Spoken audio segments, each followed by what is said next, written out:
ایک پیغام جو ہر دل میں اجالا کر دے،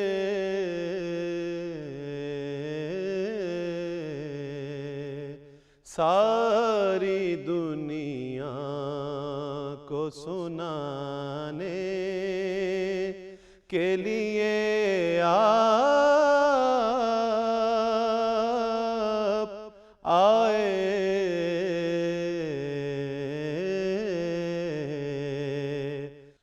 بسم اللہ الرحمن الرحیم۔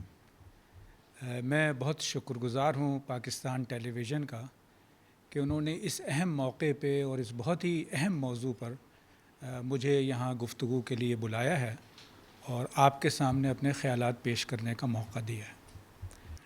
جب ہم ریاست کی بات کریں تو آپ کو شاید اندازہ ہوگا کہ اس وقت دنیا میں کوئی 190 سے زیادہ ریاستیں ہیں جو اقوام متحدہ کی ممبر ہیں۔ اس اعتبار سے اگر ہم دیکھیں تو آپ کو یہ معلوم ہوگا کہ ریاست کیا ہوتی ہے اور کیا نہیں ہوتی۔ اس کے لیے 4 بنیادی عناصر کا تعین کیا گیا ہے کہ کوئی ریاست یا کوئی علاقہ کس وقت ایک ریاست کہلائے گا، جب اس میں یہ 4 شرائط پوری ہو رہی ہوں۔ پہلی چیز یہ ہے کہ ایک آبادی ہو، جو آبادی مل جل کر ساتھ رہنے کے لیے تیار ہو۔ دوسری چیز یہ ہے کہ ایک ٹیریٹری ہو، ایک علاقہ، ایک جغرافیائی اکائی جہاں پر وہ مل کر رہنے کے لیے تیار ہو۔ تیسری چیز ہے جس کو کہتے ہیں ساورینٹی، آپ نے سنا ہوگا، یہ لفظ بہت استعمال ہوتا ہے آج کل، اور اگر آپ اسے اردو میں بیان کرنا چاہیں تو حاکمیت اعلیٰ، حاکمیت کا تصور کیا ہے۔ اب جب یہ ریاست بننا چاہتے ہیں ایک آبادی کے لوگ، ایک آبادی جو ایک مخصوص خطے میں رہتی ہے، تو ان کو کسی چیز پہ اتفاق کرنا پڑے گا کہ ہمارے لیے حاکمیت کا اصول یہ ہوگا۔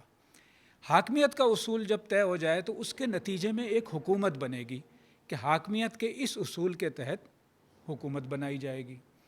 یہ 4 چیزیں جہاں پوری ہو رہی ہوں تو وہاں آپ کہیں گے ایک ریاست بن گئی۔ اگر مدینہ کی ریاست کو ہم اس حوالے سے دیکھیں تو وہاں ایک خطہ زمین بھی تھا، اس میں ایک آبادی بھی تھی، اور ان کے پاس حاکمیت کا ایک تصور بھی تھا، اور چوتھے اس کے نتیجے میں ایک گورنمنٹ وجود میں آ گئی تھی۔ لیکن جو فرق واقع ہو جاتا ہے مدینہ کی ریاست میں اور آج کی عمومی طور پہ جو ریاستیں بنی ہوئی ہے اس میں، وہ یہ کہ یہ جو حاکمیت کا تصور ہے، مدینہ کی ریاست کے بارے میں ہم سب جانتے ہیں کہ یہ تصور تھا کہ اللہ نے اس کائنات کو بنایا ہے، اللہ تعالیٰ ہی اس دنیا کا خالق ہے، اس نے زندگی گزارنے کے لیے رہنمائی دی ہے، اس رہنمائی کے مطابق زندگی گزارنی چاہیے۔ اگر زندگی نہیں گزاری جائے گی اس رہنمائی کے مطابق تو جب سوال اور جواب کا وقت ہوگا تو وہاں کوئی ناکام ہو جائے گا، کوئی کامیاب ہو جائے گا۔ یہ وہ بنیادی پیراڈائم ہے، یہ بنیادی تصور ہے زندگی کے بارے میں اور کائنات کے بارے میں، جو مدینہ کی ریاست میں جب ہم ساورینٹی کی بات کریں تو وہاں وہ ساورینٹی یہاں سے آتی ہے جس کو آپ توحید کا تصور کہتے ہیں۔ تو دوسرے الفاظ میں جو ساورینٹی اللہ کی یا ساورینٹی کسی اور کی، اس میں جو بنیادی فرق ہے کہ ساورینٹی کی تعریف میں یہ بات شامل ہے، حاکمیت کی تعریف میں یہ بات شامل ہے ریاست کے کانٹیکسٹ میں، کہ وہ لا گیور ہے، اس کے اوپر کوئی لا نہیں ہے، وہ کسی لا کو جواب دہ نہیں ہے۔ چنانچہ آج کی جو جدید ریاستیں ہیں اگر ہم اس کے بارے میں غور کریں تو وہاں لا گیور جو ہے وہ تو انسانوں کی بنائی ہوئی ایک حکومت ہوتی ہے، انسانوں کا بنایا ہوا یا انسانوں میں سے ایک سلیکٹ گروپ ہوتا ہے جو پارلیمنٹ کی صورت میں بیٹھا ہوتا ہے یا حکومت کے مختلف اداروں میں موجود ہوتا ہے، تو وہ لا گیونگ ایجنسیز ہو جاتی ہیں۔ جب آپ مدینہ کی ریاست کی بات کریں تو وہاں تو لا گیور جو ہے وہ اللہ تعالیٰ کی ذات ہے، اس نے لا دے دیا ہے، اور اس لا کے مطابق تو ایک حکومت چلائی جا سکتی ہے۔ اگر اس لا کے برعکس کوئی حکومت چلائی جا رہی ہے، دوسرے الفاظ میں اگر لا گیور کوئی اور ہے، تو پھر وہ مدینہ کی ریاست کا ماڈل نہیں ہوا۔ یہ بہت بنیادی بات ہے۔ اب دوسری بات جو سمجھنے کی ہے وہ یہ کہ ہم مدینہ کی ریاست کی جب بات کرتے ہیں تو آپ کو معلوم ہے کہ اس کے بانی بھی اور اس کے پہلے حکمراں بھی اللہ کے نبی صلی اللہ علیہ وسلم تھے، اور وہ وقت وہ تھا جب قرآن ابھی نازل ہو رہا تھا، اور خود اللہ کے نبی جو ہیں وہ فیصلے کرتے تھے مختلف معاملات میں، ان فیصلوں کا کوئی بھی طریقہ کار ہوگا. تو دوسرے الفاظ میں مدینہ کی جو ریاست بنی وہ اس وقت ایک معنی میں تشکیلی مراحل میں بھی تھی, اور لا یا جس کو ذرا زیادہ بڑے پیمانے پہ بات کر رہے جا رہے ہیں یا بنیادی قانون کی جب بات کی جا رہی ہو تو آپ کو معلوم ہے کہ اسے دستور اور آئین کہا جاتا ہے. تو وہ جب قرآن مسلسل ابھی نازل ہو رہا ہے, اللہ کے نبی موجود ہیں اور وہ فیصلے فرما رہے ہیں, تو ایک طرح سے وہ کوڈیفیکیشن ہو رہی ہے. وہ مدینے کی ریاست جو ہے وہ ابھی اس مرحلے میں ہے کہ جہاں بہت سی چیزیں مسائل آ رہے ہیں اور ان مسائل کو حل کرنے کے لیے فیصلے ہو رہے ہیں. قرآن مجید موجود ہے, اگر اس میں واضح طور پہ رہنمائی موجود ہے تو اس کی بنیاد پہ ہو جائے گا. اگر قرآن مجید میں یا اللہ کے نبی موجود ہیں, وہ جس طرح فیصلے فرما رہے ہیں وہ ہو جائے گا. لیکن ظاہر ہے آپ کو معلوم ہے کہ اللہ تعالیٰ کے نبی جو ہیں وہ تو کچھ عرصے بعد دنیا سے رخصت ہو گئے. تو دوسرے الفاظ میں اللہ کے نبی جو فیصلے فرما رہے تھے ان فیصلوں کا سلسلہ تو رک گیا. اب جو خلفائے راشدین تھے ان کے سامنے پہلا پیمانہ یہ تھا کہ قرآن مجید کیا کہتا ہے, دوسرا پیمانہ یہ تھا کہ اللہ کے نبی کو جب یہ صورتحال درپیش ہوئی تو انہوں نے کیا فیصلہ کیا. تو یہ ایک پروسیس ہے جو کہیں جا کے رکتا نہیں ہے. اور یہی وہ تیسرا مرحلہ ہے, ایسے اہل علم, ایسے ارباب حل و عقد کہ جن کے پاس اس کی صلاحیت موجود ہے, وہ آپس میں بیٹھیں, مشورہ کریں, صورتحال کا تجزیہ کریں اور پھر قرآن اور حدیث کی رہنمائی میں اور سنت کی رہنمائی میں آگے کے لیے فیصلے کر رہے ہوں. اسی سے آپ کو معلوم ہے کہ یعنی فقہ کا ایک پورا نظام وجود میں آیا, اور فقہا کی ایک بڑی تعداد ہے جس نے گورننس کے حوالے سے بہت سارے اصول دیے. چنانچہ دوسرے الفاظ میں یہ بات معلوم ہوئی کہ مدینے کی اسلامی ریاست میں جو کچھ جس وقت کیا گیا وہ کوئی فائنل چیز نہیں تھی, اصول کے اعتبار سے فائنل تھی, لیکن عمل درآمد کیسے کیا جائے. اور یہاں جو میں 4 شرائط آپ سے ذکر کر رہا تھا, یہاں اس چوتھی شرط کا ذکر کرنا ضروری ہوگا کہ چوتھی شرط ہے گورنمنٹ. پہلی ہے آبادی, ایک ریاست کو ریاست بنوانے کے لیے. دوسرا ہے خطہ زمین. تیسرا ہے سوورینٹی یا حاکمیت کا کیا تصور ہوگا. اور چوتھا ہے اس حاکمیت کو اپلائی کرنے کے لیے کیا نظام ہوگا گورنمنٹ. تو جو بات سمجھنے کی ہے کہ بنیادی فرق مختلف ریاستوں میں یہ ہوتا ہے کہ حاکمیت کا انہوں نے کیا اصول طے کیا ہے. تو جس کو آج ہم جمہوریت کہتے ہیں, اس کے اندر 3 بنیادی چیزیں بتائی جاتی ہیں, by the people, for the people, of the people. اور اس کے اندر جو بنیاد ہے وہ یہ ہے کہ لا گیور جو ہیں وہ بس وہی لوگ ہیں جنہیں لوگوں نے منتخب کر لیا.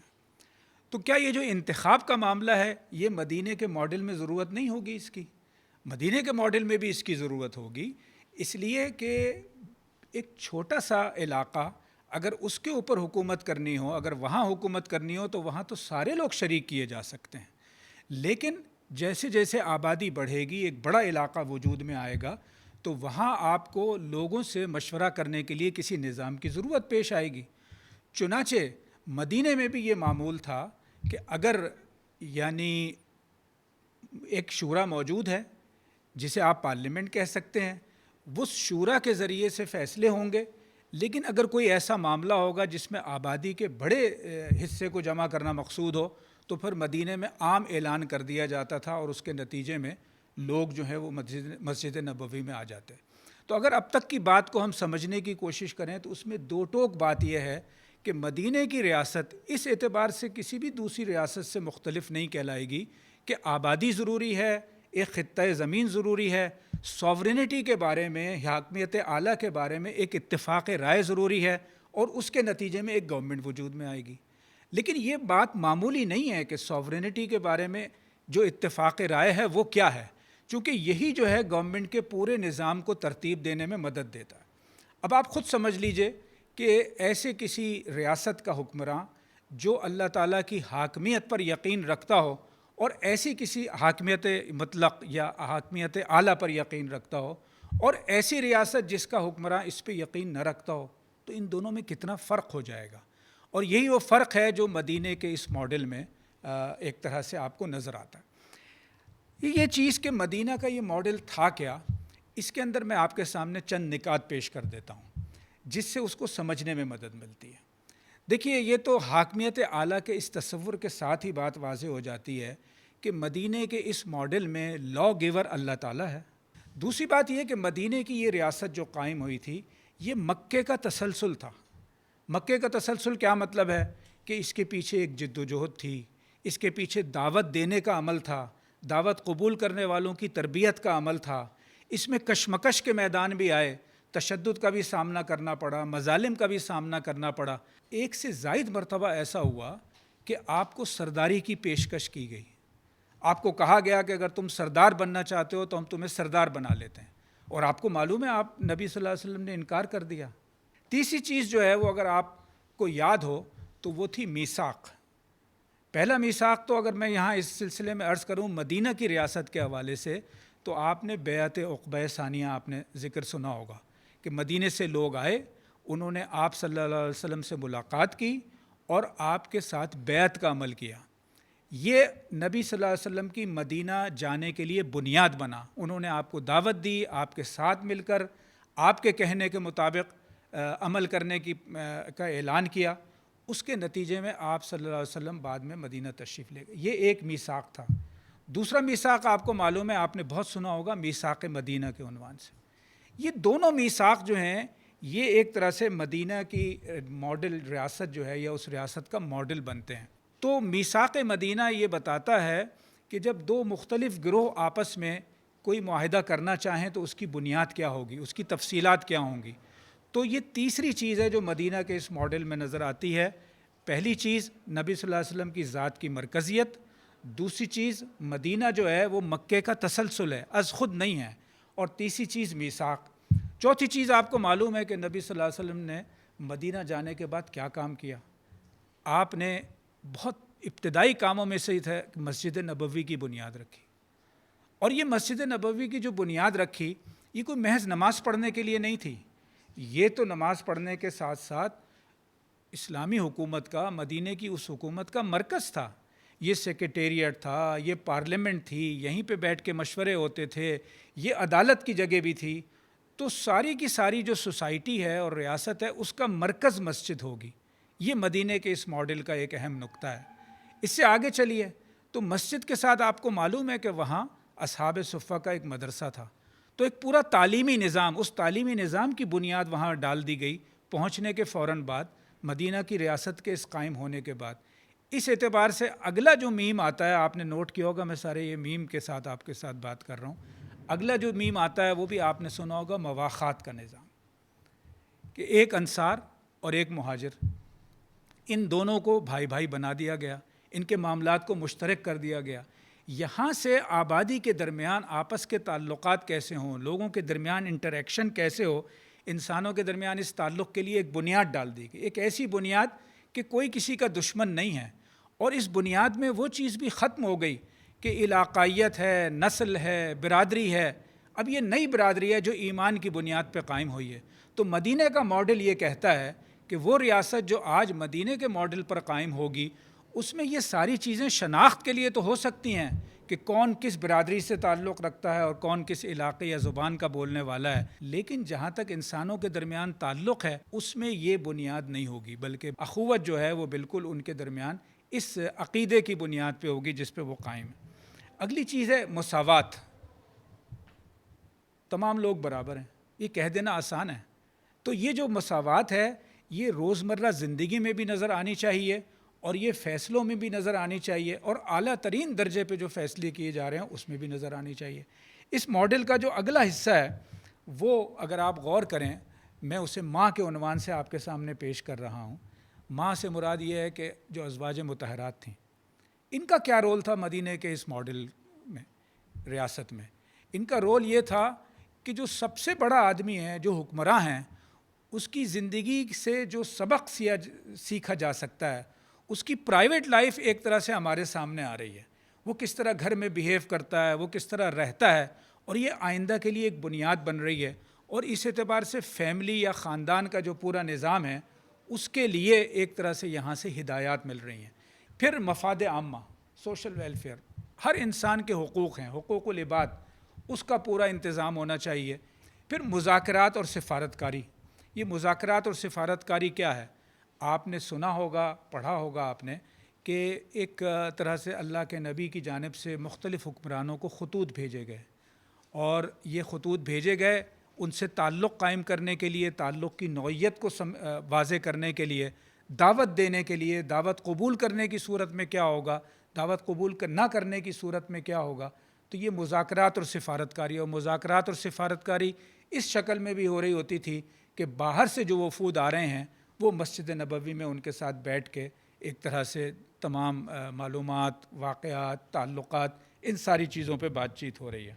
اور اگر آخری چیز کے طور پر میں کہنا چاہوں تو اس میں معبود حقیقی کا قرب، یہ ساری جو چیز ہے مدینہ کے اس ماڈل ریاست میں، اگر یہ سارے کے سارے کام ہو رہے ہیں اور یہ ایک ترتیب سے چیزیں آ رہی ہیں سامنے، تو اس سب کا ہدف کیا ہے آخر کار؟ کوئی ذاتی فائدہ نہیں ہے، کوئی ذاتی شہرت نہیں ہے، کوئی ذاتی مقام حاصل کرنا نہیں ہے کسی کا، بلکہ سب توجہ اس پہ ہے کہ اس کے نتیجے میں معبود حقیقی جو ہے اس کا قرب حاصل ہو سکے۔ مختصراً اگر کہیں تو اس حکومت میں یا اس نظام میں جو کام بھی ہو رہا ہوگا وہ اس لیے ہو رہا ہوگا کہ شریعت کا کوئی مقصد پورا ہو، اور اس میں مقاصد شریعہ کے عنوان سے 5 بڑے بڑے مقاصد بیان کر دیے گئے ہیں۔ وہ 5 بڑے مقاصد کیا ہیں؟ یہ ایک عام انسان کے لیے بھی ضروری ہے، یہ ان تمام اداروں کے لیے بھی ضروری ہے جو حکومت کا حصہ ہوں، حکومت سے ہٹ کر ہوں۔ وہ کیا ہیں؟ اس میں سب سے اہم چیز تو یہ ہے حفظ دین، یعنی ایسی تمام سرگرمیاں کہ جن کے ذریعے سے دین کی حفاظت ہو سکے۔ دوسرا اہم ایجنڈا پوائنٹ ہے حفظ جان، انسانی جان۔ تیسری چیز ہے حفظ عقل، اور چوتھا عنوان ہے حفظ نسل یا حفظ نسب، ایک ایسا معاشرہ پروان چڑھانا جہاں اللہ تعالیٰ کی جانب سے مردوں اور عورتوں کے درمیان تعلقات کے جو اصول بتائے گئے ہیں ان اصولوں کے مطابق عمل ہو رہا ہو، اور حفظ مال، کہ انسانوں کا مال جو ہے، انسانوں کی جو اپنی ملکیت میں جو چیزیں ہیں ان کی حفاظت ہونی چاہیے، تو اس کے لیے پورا نظام قائم کرنا۔ یہ ساری چیزیں ہوں گی۔ فرق بنیادی طور پہ وہی ہوگا کہ ہائیسٹ لیول پہ کوئی ذمہ داری ادا کرنے والا ہو یا لوئسٹ لیول پہ کوئی ذمہ داری ادا کرنے والا ہو، ان سب کی جو موٹیویشن ہوگی، ان کے لیے جو ریفرنس پوائنٹ ہوگا وہ یہ ہوگا کہ اللہ نے یا حاکم مطلق نے، حاکم اعلیٰ نے، حاکمیت اعلیٰ جس کی ہے، اس نے کیا ہدایات دی ہیں۔ تو یہ بنیادی فرق سامنے رکھ کے جہاں تک اسٹرکچرز کا تعلق ہے، انسٹیٹیوشنز کا تعلق ہے، اس میں بڑا فرق ہو سکتا ہے۔ اور یہ بات بھی نوٹ کر لیجئے کہ آج جس کو ہم جمہوریت کہتے ہیں اور جمہوری نظام کہتے ہیں، اس کے اندر بھی جہاں تک ساخت کا معاملہ ہے، اسٹرکچرز کا معاملہ ہے، اس میں دنیا میں بڑا تنوع موجود ہے۔ ہمارے پاس وقت نہیں ہے کہ ہم اس موضوع پہ مزید بات کریں، تو میں کنکلوڈ کرتے ہوئے یہی بات دہرانا چاہوں گا کہ جہاں تک ریاست کی 4 بنیادی عناصر ہیں، نمبر 1 آبادی ہو، نمبر 2 اس کے پاس ایک خطہ زمین ہو، نمبر 3 سوورینٹی کے اعتبار سے ان کی ایک یکساں سوچ ہو، اور نمبر 4 یہ ہے کہ اس کے لیے اپلیکیشن کے لیے ایک گورنمنٹ ہو۔ اس ساخت کے اعتبار سے کوئی بنیادی فرق نہیں ہے، لیکن جو تیسرا نقطہ ہے سوورینٹی، یہ مدینہ کی ریاست کی وہ بنیاد ہے کہ اس کے بغیر کوئی مدینہ کا ماڈل ہو نہیں سکتا۔ بہت شکریہ۔ اب آپ کے کوئی سوال ہوں تو ہم وہ سوال کر لیتے ہیں۔ سر میرا کوشچن یہ ہے کہ آج کے اگر ہم حضور پاک صلی اللہ علیہ وسلم کی ذات اقدس کو ہم اپنی پیروی کا اور ان کی طرح ایک طرز حکومت بنانا چاہتے ہیں، تو آج کے اس موجودہ دور میں کیا ایک ایسی ریاست ہم لوگ تخلیق کر سکتے ہیں اور ان کو مرکز مان سکتے ہیں جس سے ہم یہ اپنی ساری جو ضرورت ہے، ہماری جو آگاہی ہوگی جس کو ہم چاہیے ہماری عوام تک پہنچے، تو وہ ایسا کوئی ادارہ یا ایسا کوئی مرکز بن سکتا ہے کہ نہیں بن سکتا؟ یہ بہت ہی اہم سوال ہے، اور ہم پاکستانیوں کے لیے یہ اس اعتبار سے خوش قسمتی کی بات ہے کہ جب ہمارے یہاں قرارداد مقاصد آبجیکٹیو ریزولوشن منظور کی گئی تو اس نے ایک راستہ دکھا دیا کہ کم از کم تصور کی سطح پہ، کانسیپچول لیول پہ یہ واضح کر دیا جائے کہ پاکستان کی ریاست جو ہے اس میں حاکمیت اعلیٰ کا کیا مطلب ہے۔ اور ظاہر ہے کہ یہ اس حاکمیت اعلیٰ کے اس تصور سے مختلف ہے جو آج کل روایتی طور پر دنیا کے مختلف ملکوں میں رائج ہے۔ تو ہم نے پہلا قدم تو اس وقت اٹھا لیا۔ اس کے بعد پاکستان میں یہ بھی ہوا ہے کہ کچھ ادارے وجود میں آ گئے ہیں۔ مثال کے طور پہ یعنی دستور میں ہمارے یہ لکھ دیا گیا ہے کہ جن لوگوں کو پارلیمنٹ کے لیے منتخب کیا جائے گا ان کے اندر یہ اور یہ صفات ہونی چاہیے۔ یہ بھی ہر جگہ ہوتا ہے دنیا میں کہ یہ صفات ہونی چاہیے، لیکن ہمارے ہاں وہ صفات درج کر دی گئی ہیں کہ جن صفات کو آپ مدینہ کے ماڈل کے حوالے سے قابل قبول قرار دے سکتے ہیں۔ پھر کچھ ادارے وجود میں آ گئے ہیں کہ مثال کے طور پہ کونسل آف اسلامک آئیڈیالوجی موجود ہے، جس کا یہ کام ہے کہ وہ قوانین کے بارے میں یہ فیصلہ کرے یا یہ ریکمینڈ کرے کہ کون سا قانون جو ہے وہ اسلامی اصولوں کے مطابق اور حاکمیت اعلیٰ کے اس تصور کے مطابق ٹھیک ہے. پھر ہمارے ہاں ایک فیڈرل شریعت کورٹ قائم ہو چکی ہے. تو کئی ادارے وجود میں آئے ہیں. بہت شکریہ. ایک مدت سے بھٹکتے ہوئے انسانوں کو